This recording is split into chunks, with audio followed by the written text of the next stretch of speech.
Welcome to exam सहपाठी। आज के इस वीडियो में हम लोग भारतीय संविधान का अपना चौथा वीडियो कर रहे हैं और इसमें हम लोग आज अध्ययन करेंगे मौलिक अधिकारों का। ठीक है, तो अगर आप हमें टेलीग्राम पे, इंस्टाग्राम पे और फेसबुक पे फॉलो करना चाहते हैं तो फॉलो कर सकते हैं। इसके अलावा आप यहाँ पे पहली बार आए हैं तो यूट्यूब पे हमें सब्सक्राइब भी कर सकते हैं। ठीक है, तो आइए इसको स्टार्ट करते हैं हम मौलिक अधिकारों को। मौलिक अधिकार संविधान के किस भाग में है? तो ये भाग 3 में है। और किस अनुच्छेद के अंतर्गत रखा गया है? तो अनुच्छेद 12 से 35 तक अनुच्छेद जो है मौलिक अधिकारों को शामिल किया गया है। संविधान जब लागू हुआ था तो उस समय कुल 7 मौलिक अधिकार थे, यानी कि जब संविधान लागू हुआ था तब की बात हो रही है। लेकिन फिर आपका 44वां संविधान संशोधन होता है कब? 1978 में। और जो आपका संपत्ति का अधिकार था उसको मौलिक अधिकारों की श्रेणी से हटा दिया गया और उसे किस में रख दिया गया?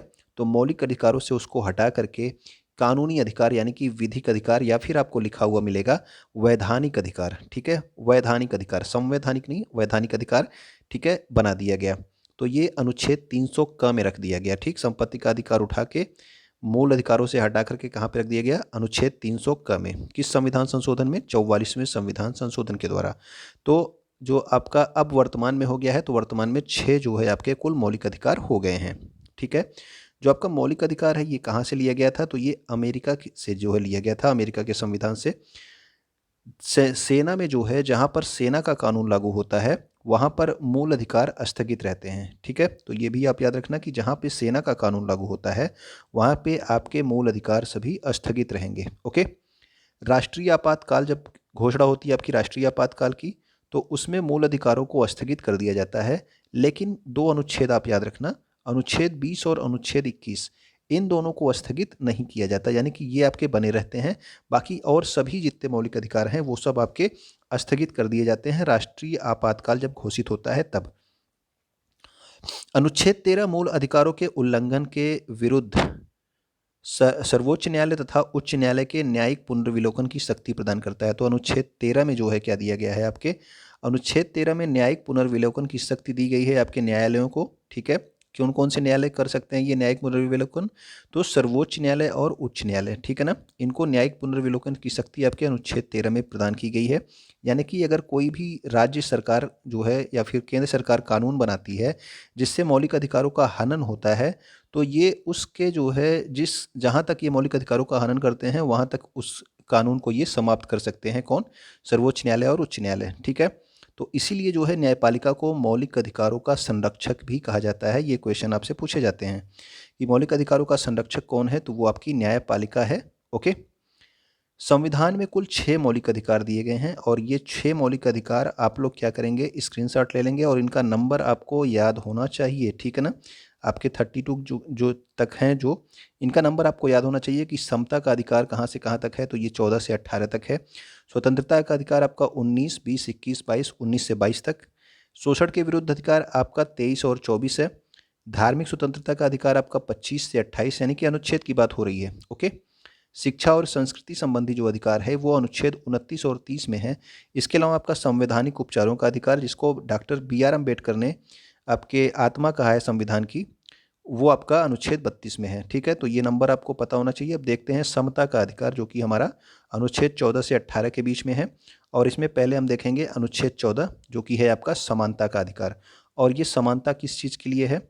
तो ये एक तो आपका है विधि के समक्ष क्षमता। और आपसे एक क्वेश्चन पूछा जाता है कि विधि के समक्ष क्षमता किस देश से ली गई है? तो ये आपका ब्रिटेन से लिया गया है विधि के समक्ष क्षमता। और ये क्वेश्चन ये भी पूछा जाता है कि विधियों का समान संरक्षण किस देश से लिया गया है? तो ये आपके अमेरिका के जो है संविधान से लिया गया है। तो ये दोनों आप लोग अंतर समझ के अपने दिमाग में सेट कर लीजिएगा कि विधि की समक्ष क्षमता ब्रिटेन से, इसका मतलब क्या है? न्यायालय के समक्ष सभी व्यक्तियों के लिए समान व्यवहार किया जाएगा। ठीक है ना, यानी कि न्यायालय के सामने सभी व्यक्ति समान होंगे। और दूसरा है विधियों का समान संरक्षण, यानी कि एक समान विधि के अंतर्गत सभी के लिए समान नियम है। यानी कि जो कानून बनाया गया है ना वो सबके लिए समान है, सबको उसी तरह से जो है ट्रीट किया जाएगा। ठीक है, तो विधियों का समान संरक्षण आपके अमेरिका से, विधि के समक्ष क्षमता कहाँ से है? तो ये आपका ब्रिटेन से। समानता जो है आपके किस में है? अनुच्छेद 14 में। धर्म, मूल वंश, जाति, लिंग या जन्म स्थान के आधार पर विभेद का प्रतिषेध। तो ये सारे जितने आपके हाईलाइटेड हैं, यानी कि जो आपके बोल्ड हैं, ये सब आपको याद होने चाहिए। यही आपसे पूछे जाते हैं इस अनुच्छेद में, अनुच्छेद 15 में, कि किस आधार पर जो है ये विभेद का प्रतिषेध है, तो इसमें कौन शामिल नहीं है या फिर कौन शामिल है, इस तरह से क्वेश्चन पूछे जाते हैं। तो धर्म, मूल वंश, जाति, लिंग और जन्म स्थान, ठीक है ना, इनके आधार पर विभेद का प्रतिषेध किया गया, यानी कि रोका गया है कि ये ऐसा इस तरह का जो है आपका विभेद नहीं होना चाहिए। अब अनुच्छेद 16 है आपका लोक नियोजन में अवसर की समानता। तो लोक नियोजन में अवसर की समानता, राज्य के अधीन किसी भी पद पर नियोजन अथवा नियुक्ति के संबंध में सभी नागरिकों को समान अवसर प्राप्त होंगे, यानी कि कोई भी आपकी जो आपकी जॉब आती है गवर्नमेंट के लिए, ठीक है ना, तो वो उसमें जो है सभी जो है आपके सबको समान अवसर दिया जाएगा, ठीक है। जन्म स्थान के आधार पर राज्य कुछ सीटों को आरक्षण कर सकती है। जैसे क्या होता है कि कई अलग अलग राज्य जो हैं, जब आप किसी दूसरे राज्य में फॉर्म भरते हैं तो वहाँ पे वो लोग कुछ सीटें आरक्षित किए रहते हैं, ठीक है। आप लोगों को कम ही सीटों पर उसमें जगह मिलती है, ठीक, तो ये भी वो है राज्य कर सकते हैं। अस्पृश्यता का अंत, ये अनुच्छेद 17 में है, ठीक। अस्पृश्यता का अंत यानी कि आपका छुआछूत का उन्मूलन, और ये सबसे ज़्यादा पूछा जाने वाला प्रश्न है मूल अधिकारों से कि अस्पृश्यता का उन्मूलन, ठीक है ना, किस अनुच्छेद में दिया गया है, तो अनुच्छेद 17 में दिया गया है, बहुत बार पूछा गया है, आप सबको पता भी होगा ये। उपाधियों का अंत अनुच्छेद 18 में है। तो उपाधियों का अंत में कौन कौन सी उपाधियाँ जो हैं छोड़ करके किसकी बात की जा रही है, इसमें देखिए सेना और विधा, यानी कि जो आपके पद्मश्री, पद्म भूषण, ये सब दी जाती हैं, इन सभी उपाधियों को छोड़कर अन्य सभी उपाधियों का अंत, इसके अलावा और कोई भी उपाधि जो है सरकार नहीं देगी, यानी कि जो सेना को उपाधियां मिलती हैं और वो विधा संबंधी जो उपाधियां हैं, इनको छोड़कर और कोई उपाधि सरकार नहीं देगी, ठीक है ना। यदि किसी भारतीय नागरिक को कोई विदेशी उपाधि लेनी है, यानी कि किसी विदेश से अगर आपको किसी विदेशी जो है कोई विदेशी उपाधि आपको मिल रही है, तो राष्ट्रपति की अनुमति के बाद आप उसको उपाधि को ले सकते हैं, किसी दूसरे देश की उपाधि को, ठीक है ना, तो ये भी आप याद रखना। स्वतंत्रता का अधिकार देखिए, अब अनुच्छेद 19 से लेकर 22 तक आपका स्वतंत्रता का अधिकार है, ठीक। तो अभी आपने देखा 14 से 18 तक समता का अधिकार, अब आपका स्वतंत्रता का अधिकार 19 से 22 तक है। वाक एवं अभिव्यक्ति की स्वतंत्रता, अनुच्छेद 19(1) का सबसे इंपॉर्टेंट है आपका ये वाला, याद रखिएगा। किसी भी सभा में किसी व्यक्ति से हमें अपने मन की बात खुलकर कहने की आज़ादी है। विचारों को स्वतंत्र रूप से छापने की आज़ादी है, यानी कि आपकी प्रेस की स्वतंत्रता इसी में निहित है, ठीक है ना। तो यह आपसे क्वेश्चन क्या पूछा जाता है कि प्रेस की स्वतंत्रता किस अनुच्छेद में है, तो अनुच्छेद 19 आप डायरेक्ट ऑप्शन में मिल सकता है, या फिर अगर आपको पूरा लिखा होगा तो अनुच्छेद 19(a) या फिर अनुच्छेद 19 का लिखा होगा, ठीक है ना। तो प्रेस की स्वतंत्रता से संबंधित ये नियम है, बहुत बार क्वेश्चन में पूछा गया, आप भी याद रखिएगा। यह एक आत्यंतिक अधिकार नहीं है, अर्थात राज्य निम्नलिखित परिस्थितियों में इस पर प्रतिबंध लगा सकती है। तो जो आपकी प्रेस की स्वतंत्रता है, ये कोई आत्यंतिक अधिकार नहीं है, इस पर भी जो है प्रतिबंध लगाया जा सकता है। यदि कोई व्यक्ति ऐसा आचरण करता है जिससे राज्य की एकता और अखंडता पर खतरा हो, ठीक है, यदि उससे भारत के किसी मित्र देश के साथ संबंध खराब होते हो, आप कोई ऐसी जो है चीज़ें छाप रहे हो जिससे भारत के किसी और देशों के साथ संबंध खराब हो रहे हो, भारत की एकता अखंडता पर खतरा हो रहा हो, या फिर नैतिकता के आधार पर, और अगर आप न्यायालय की अवमानना कर रहे हो, किसी बात में न्यायालय की अवमानना कर रहे हो, तब भी आपकी जो है ये स्वतंत्रता छीनी जा सकती है। शांतिपूर्ण और निरायुध सम्मेलन की स्वतंत्रता, अनुच्छेद 19 का है, इसमें क्या है, अपने विचारों को व्यक्त करने के लिए भारत के सभी नागरिकों को शांतिपूर्वक सम्मेलन करने का अधिकार है, ठीक है ना। तो ये आपका अनुच्छेद कौन सा है, अनुच्छेद 19(1) ख। इस पर भी प्रतिबंध लगाया जा सकता है यदि लोक व्यवस्था बिगड़ जाए और लोगों का अगर इससे स्वास्थ्य प्रभावित हो रहा है तब, और सदाचार के आधार पर। संगम, संघ या सहकारी समिति बनाने का भी अधिकार आपको दिया गया है। देश के नागरिकों को समितियां, यूनियन बनाकर अपने अधिकारों को लड़ने की आज़ादी है, ठीक है। अधिकारों की लड़ाई के लिए आपस में बातचीत करनी पड़ती है, इसलिए कहीं भी इकट्ठे होकर सभा बुलाने की भी स्वतंत्रता है, ठीक है ना। आप कहीं भी इकट्ठे होकर के सभा भी बुला सकते हो, लेकिन इसके लिए कभी कभी प्रशासन की अनुमति लेना भी अनिवार्य होता है, ठीक है ना। तो आपको जो है यूनियन बनाने और समितियां बनाने की आज़ादी दी गई है। इसके अलावा जो आपसे क्वेश्चन पूछा जाता है कि सहकारी समिति शब्द जो है ये किस संविधान संशोधन के द्वारा जोड़ा गया, तो सहकारी समिति शब्द आपका 97वें संविधान संशोधन 2011 के द्वारा जोड़ा गया है। ये भी इंपॉर्टेंट क्वेश्चन है, इसको ध्यान रखिएगा, ठीक है। सहकारी समिति आपका 97वां संविधान संशोधन 2011 के द्वारा जोड़ा गया है। संपूर्ण भारत में अबाध संचरण की स्वतंत्रता, तो इसका क्या मतलब है? इसका मतलब है कि भारत के हर नागरिक को अपनी इच्छा के अनुसार कहीं भी आने जाने की स्वतंत्रता है, ठीक है ना। संपूर्ण भारत में अबाध संचरण की स्वतंत्रता हो गई आपकी। उसके बाद अगला है आपका पूरे भारत में निवास करने या बस जाने की स्वतंत्रता। इसका मतलब है कि भारत के नागरिक कहीं भारत में कहीं भी जाकर के रह सकते हैं, वहाँ पे बस सकते हैं, अपना रोजगार कर सकते हैं। इसके लिए किसी एक की अनुमति लेने की ज़रूरत नहीं है, ठीक है ना, यानी कि किसी की अनुमति लेने की ज़रूरत नहीं है। इसका मतलब ये है उपर्युक्त दोनों अनुच्छेदों से अनुसूचित जनजातीय क्षेत्रों को क्या किया गया है आपका संरक्षण प्रदान किया गया है। मतलब उपर्युक्त दोनों का मतलब कि आप पूरे भारत में कहीं भी घूम सकते हो वो वाला, और पूरे भारत में कहीं भी बस सकते हो ये वाला। इन दोनों में क्या किया गया है, आप लोग दो अनुसूचित जनजातीय क्षेत्रों में जहाँ पे संरक्षण प्रदान किया गया है वहाँ पे नहीं घूमने जा सकते हैं, ना ही वहाँ पे जाकर के बस सकते हैं। ये भी आप याद रखना, ये अपवाद है, तो अपवाद जरूर पूछे जाते हैं आपसे एग्जाम में। कोई भी वृत्ति उपजीविका या कारोबार करने की स्वतंत्रता, तो कोई भी नागरिक अपनी इच्छा के अनुसार रोजगार कर सकता है, कोई भी उसे ज़बरदस्ती ऐसा काम नहीं करवा सकता जो वह नहीं करना चाहता हो, ठीक है ना। इसका मतलब आपका ये है। और एक बात और जो आपसे एग्जाम में पूछी जाती है कि कौन सा अनुच्छेद केवल भारतीय नागरिकों के लिए है, तो अनुच्छेद 19 जो है आपका, जो आपके मौलिक अधिकारों से संबंधित है, ये केवल और केवल भारतीय नागरिकों के लिए है, ठीक है। तो अनुच्छेद 19 केवल भारतीय नागरिकों के लिए है। अपराध के लिए दोष सिद्धि के संबंध में संरक्षण, तो अपराध के लिए दोष सिद्धि के संबंध में संरक्षण, ये आपका अनुच्छेद 20 है। इसमें आपका कार्येतर विधियों से संरक्षण, इसका मतलब क्या है, इसके अंतर्गत किसी भी व्यक्ति को किसी अपराध के लिए तब तक दोष सिद्ध नहीं किया जाएगा जब तक कि उसने कोई ऐसा कार्य नहीं किया हो जो उस कार्य को करते समय लागू किसी विधि के अधीन अपराध हो। यानी कि जब इसने कोई कार्य किया था, ठीक है, कोई अपराध किया था, उस समय अगर उससे संबंधित कोई कानून नहीं था तो इसको अपराधी नहीं माना जाएगा, ठीक है। अगर आपने बाद में कानून बना दिया और इसने पहले अपराध किया था तब इसको अपराधी नहीं माना जाएगा, ठीक। इसका मतलब ये है। अगला है आपका दोहरे दंड से संरक्षण। इसमें क्या है, इसके अनुसार किसी भी व्यक्ति को एक ही अपराध के लिए एक से अधिक बार अभियोजित और दंडित नहीं किया जाएगा, ठीक है। यानी कि एक अपराध के लिए एक बार दंड मिल गया है तो दोबारा उसको उसी अपराध के लिए दंड नहीं दिया जाएगा, ये दोहरे दंड से संरक्षण है।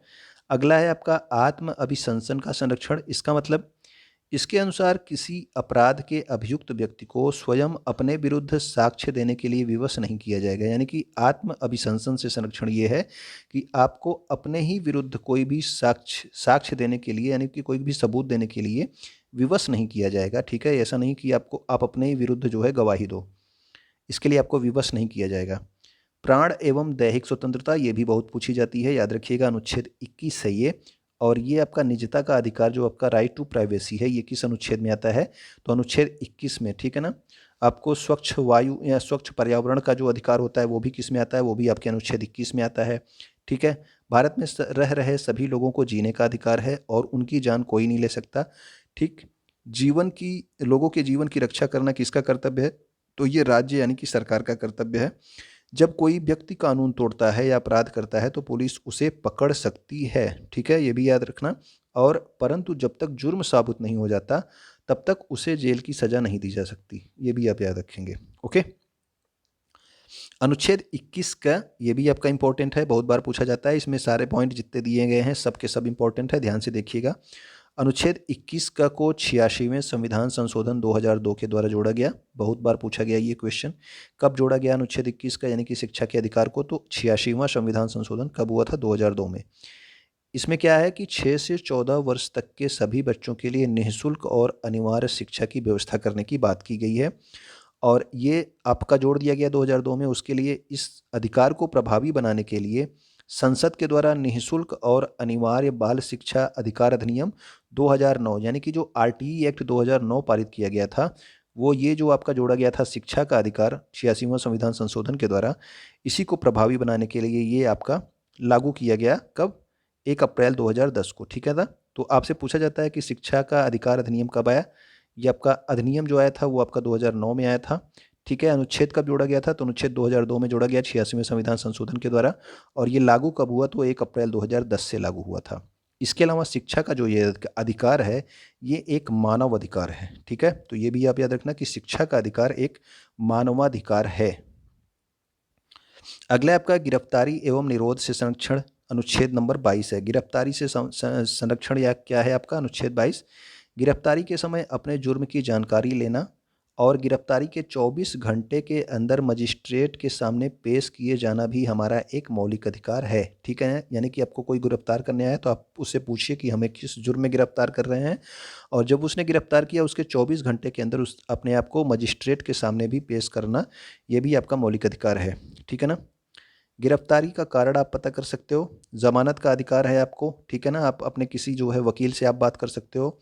24 घंटे के अंदर जो आपका निकटतम न्यायिक मजिस्ट्रेट है उसके सामने आप पेशी करोगे, और इसमें यात्रा का समय नहीं जोड़ा जाता। यानी कि अगर आप बीच में बोलोगे कि जाम था, नहीं पहुंच पाए समय से, 24 घंटे से ज़्यादा हो गया, तो ये आपका यात्रा का समय नहीं जोड़ा जाता। अगला है आपका निवारक निरोध यानी कि डिटेंशन। तो इसमें क्या होता है कि इसके अंतर्गत किसी भी व्यक्ति को अपराध करने से पहले ही गिरफ्तार किया जाता है। ठीक, तो निवारक निरोध में अपराध करने से पहले गिरफ्तार किया जाता है। निवारक निरोध इस उद्देश्य निवारक निरोध यानी कि जो डिटेंशन होता है, इसका उद्देश्य यह है कि व्यक्ति को अपराध के लिए दंड नहीं देना है, बल्कि उसको अपराध करने से रोकना है। ठीक है ना, इसका उद्देश्य है कि व्यक्ति को अपराध के लिए दंड नहीं देना, बल्कि उसे अपराध करने से रोकना। ठीक है, उसको पहले ही आप पकड़ लो ताकि वो अपराध ना कर पाए। निरुद्ध के आधारों को जानने का अधिकार आपको है, यानी कि आपका जो है आपको डिटेंशन, आपको पकड़ा क्यों गया है ये जानने का आपको अधिकार है, और 3 माह तक ये आपको डिटेंशन में रख सकते हैं। ठीक, और 3 माह के बाद एक सलाहकार बोर्ड का पुनर्विश्लेषण किया जाएगा, और जो ये बताएगा कि इसको 3 माह से ज़्यादा रख सकते हैं या नहीं। अगर नहीं रख सकते तो आपको छोड़ना पड़ेगा। ठीक है। शोषण के विरुद्ध अधिकार अनुच्छेद 23 और 24, ये भी इंपॉर्टेंट है, आप याद रखिएगा। मानव के दुर्व्यापार एवं बलात् श्रम का प्रतिषेध, ये क्या है आपका अनुच्छेद नंबर 23 है। यानी कि क्या है, मानव की कोई खरीद फरोख्त नहीं किया जाएगा। तो दुर्व्यापार यानी कि आपका जो आपका तस्करी की जाती है, मानव की तस्करी की जाती है, वो कोई खरीद फरोख्त नहीं किया जाएगा। मानव से ज़बरदस्ती कार्य नहीं लिया जाएगा, यानी कि जो आपका बलात् श्रम है कि ज़बरदस्ती किसी से कार्य कराओ, वो भी आपका नहीं किया जाएगा। यदि कोई व्यक्ति एक काम छोड़कर दूसरा काम करना चाहता है तो उसे रोका नहीं जा सकता। ठीक है ना, यानी कि आप एक काम को जो है रिज़ाइन करके दूसरा काम करना चाहते हो तो कोई ज़बरदस्ती आपसे नहीं कह सकता कि नहीं आप मेरा ही काम करिए, आपको दूसरा काम नहीं करने दिया जाएगा। बालकों के नियोजन का प्रतिषेध, अभी आपने 23 में क्या देखा शोषण के विरुद्ध अधिकार में, कि आपको बलात् श्रम नहीं करवा सकते हो, और आप क्या कह सकते हो, तस्करी नहीं कर सकते हो मानव की। ठीक है ना। 24 में क्या है कि बालकों के नियोजन का प्रतिषेध, इसका मतलब 14 वर्ष या उससे कम के उम्र के जो बालक हैं, कारखानों, खानों या फिर अन्य जोखिम भरे काम में इनसे मजदूरी नहीं कराई जा सकती। ठीक है। यदि कोई बाल मजदूरी करवाता है तो उसे बाल मजदूरी प्रतिबंध एवं नियंत्रण अधिनियम 1986, ठीक है ना, ये आपका 1986 का अधिनियम है। इसके तहत बाल श्रम करने के अपराध में आपको जेल की सज़ा भी हो सकती है। इसके अलावा आपको 3 महीने से लेकर 1 साल तक की कैद या फिर 10,000 से 20,000 रुपये तक का जुर्माना हो सकता है, अगर आप ज़बरदस्ती जो है बच्चों से मजदूरी करवाएंगे तो। ठीक। अगला हमारा धार्मिक स्वतंत्रता का अधिकार, अनुच्छेद 25 से 28। ठीक है, तो 25 से 28 तक है ये, आप ध्यान से देखिएगा। धर्म के अंतःकरण की, मानने की, आचरण या प्रचार करने की स्वतंत्रता। ठीक है, तो ये किसमें है, अनुच्छेद 25 में। आप धर्म का जो है मान सकते हैं, उसका आचरण करिए, उसको प्रचार कर सकते हैं। अनुच्छेद 25 में दिया गया है कि भारत में सभी को अपने धर्म का पालन करने और प्रचार करने की स्वतंत्रता है। ठीक है, प्रचार करने का मतलब केवल प्रचार करने से है, आपको कन्वर्जन कराना नहीं है। ठीक है, अगर आप कन्वर्जन करा रहे हैं तो उसको अपराध माना गया है, ये भी आप ध्यान रखेंगे। ठीक है, प्रचार करना अलग बात है, कन्वर्जन कराना अलग बात है। किसी को भी व्यक्तिगत रूप से अपने रीति रिवाजों का पालन करने से नहीं रोका जा सकता। जो कि उनके रीति रिवाज हैं उनके धर्म के, उनका पालन करने से आप नहीं रोक सकते हो।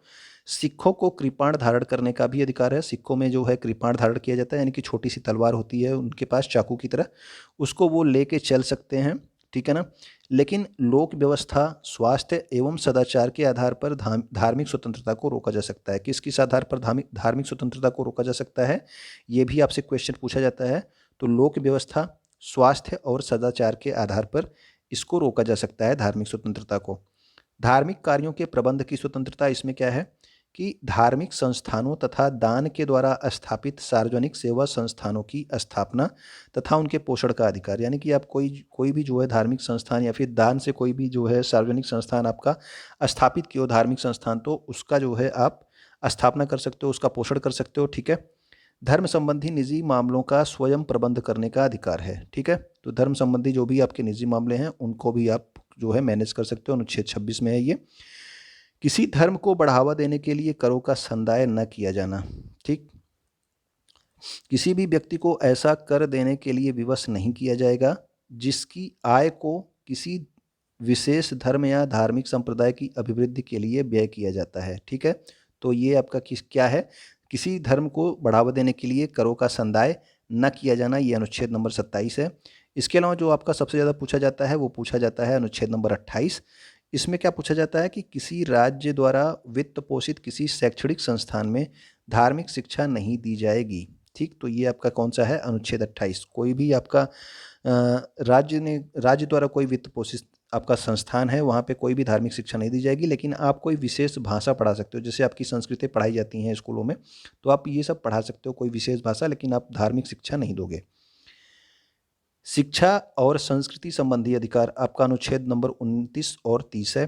तो अल्पसंख्यक वर्गों के हितों का संरक्षण, ये कौन सा है, अनुच्छेद नंबर 29 है। ठीक है। इसमें क्या है कि ये 3 चीज़ आप याद रखेंगे, किसका संरक्षण का अधिकार है अल्पसंख्यकों को, वो आप देखिए। किसी भी वर्ग को उसकी भाषा, लिपि और संस्कृति के संरक्षण का अधिकार है। ठीक है ना। भाषा, लिपि और संस्कृति के संरक्षण का अधिकार है। ये अल्पसंख्यक वर्गों के हितों के संरक्षण है, अनुच्छेद नंबर 29। ये भी बहुत पूछा जाता है। इसके अलावा अनुच्छेद नंबर 30 भी आपसे पूछा जाता है। भाषा या धर्म पर आधारित सभी अल्पसंख्यक वर्गों को अपनी रुचि के शिक्षण संस्थानों की स्थापना और प्रशासन का अधिकार होगा। ठीक है। किस किस आधार पर, भाषा या धर्म पर आधारित जो अल्पसंख्यक हैं, यानी कि अल्पसंख्यक जो होते हैं वो किस आधार पर बनाए जाते हैं, भाषा के आधार पर और धर्म के आधार पर। ठीक है। इन दोनों आधारों पर अल्पसंख्यकों का निर्धारण किया जाता है, ये भी आप याद रखिएगा। ठीक। भारतीय संविधान में केवल धार्मिक और भाषाई अल्पसंख्यकों को मान्यता देता है। तो भारतीय संविधान किसको किसको मान्यता देता है, धार्मिक और भाषाई अल्पसंख्यकों को। ठीक है ना। ये आपके टीजीटी के एग्जाम में पूछा गया क्वेश्चन है। ठीक। तो ये आप ध्यान रखिएगा। अगला है हमारा संवैधानिक उपचारों का अधिकार। ठीक है। ये सबसे ज़्यादा पूछा जाता है। किसी भी व्यक्ति के मौलिक अधिकारों का उल्लंघन किया गया हो तो वह व्यक्ति सीधे उच्च न्यायालय जा सकता है। और ये संवैधानिक उपचारों का अधिकार किस अनुच्छेद में है, ये भी बहुत बार पूछा जाता है। तो अनुच्छेद 32 में। संवैधानिक उपचारों के अधिकार या संवैधानिक निराकरण के अधिकार। ठीक है। इसको दोनों को सेम ही कहा जाता है। ठीक है। संवैधानिक निराकरण का अधिकार या फिर संवैधानिक उपचारों का अधिकार, दोनों एक ही है। इसको डॉक्टर भीमराव अंबेडकर ने संविधान की आत्मा कहा है। ठीक। तो यहाँ पे ये आप ध्यान रखिए कि अगर आपसे पूछा जाएगा डायरेक्ट कि संविधान की आत्मा किसे कहते हैं, तो संविधान की आत्मा कहते हैं प्रस्तावना को। ठीक। लेकिन अगर आपसे पूछा जाएगा कि डॉक्टर भीमराव अंबेडकर के अनुसार संविधान की आत्मा किसे कहते हैं, तब आपका क्या होगा आंसर, संवैधानिक उपचारों का अधिकार के अनुच्छेद 32। ओके। अगला है हमारा, इस संबंध में उच्च न्यायालय 5 प्रकार के रिट जारी कर सकता है। तो ये आपका 5 प्रकार के रिट जारी कर सकती है कौन, आपका यानी कि मौलिक अधिकारों के उल्लंघन के संबंधित सुप्रीम कोर्ट। ठीक है। उच्चतम न्यायालय 5 प्रकार के रिट जारी कर सकती है अनुच्छेद 32 के अनुसार। कौन सा है, पहला बंदी प्रत्यक्षीकरण यानी कि हैबियस कार्पस। तो इसमें क्या है, यदि किसी व्यक्ति को अवैध तरीके से गिरफ्तार किया गया है तो उच्चतम न्यायालय उसे सशरीर अपने समक्ष उपस्थित करने का रिट जारी कर सकता है। ठीक है ना। अगर किसी व्यक्ति को गिरफ्तार कर लिया गया अवैध तरीके से, तो उच्चतम न्यायालय जो है इस मौलिक अधिकारों के उल्लंघन के लिए उसको अपने समक्ष सशरीर उपस्थित करने का रिट जारी कर सकता है। ये आपका बंदी प्रत्यक्षीकरण है, हैबियस कॉर्पस। नेक्स्ट है हमारा परमादेश। परमादेश में क्या है, परमादेश का अर्थ होता है कि हम आदेश देते हैं। ठीक है। यदि कोई लोक सेवक अपने सार्वजनिक कर्तव्य का निर्वाह नहीं करता है तो उच्चतम न्यायालय परमादेश रिट जारी करके ये निर्धारित करता है कि उसको आदेशित कर सकता है कि आप अपना कार्य करिए। ठीक है ना। यानी कि जो आपका कार्य है आप वो करिए। ठीक। यदि कोई लोक सेवक अपने सार्वजनिक कर्तव्य का निर्वाह नहीं करता है तो उच्चतम न्यायालय परमादेश रिट से उसे उसका निर्धारित कार्य करने के लिए आदेशित कर सकता है। ये आदेश देता है कि हम आदेश देते हैं कि आप अपना निर्धारित कार्य करिए। ठीक है। अगला है हमारा उत्प्रेषण यानी कि सर्टियोररी। तो इसमें क्या है, उत्प्रेषण का जो शाब्दिक अर्थ होता है वो होता है आपका रद्द कर देना, ठीक है। तो इसमें क्या है, यह आज्ञा पत्र अधिकांशतः किसी विवाद को निम्न न्यायालय से उच्च न्यायालय में भेजने के लिए जारी करता है, यानी कि आपका जो निचली न्यायालय है वहाँ से उच्च न्यायालय में भेजने के लिए उत्प्रेषण जो है आपका रिट जारी की जाती है, ठीक है।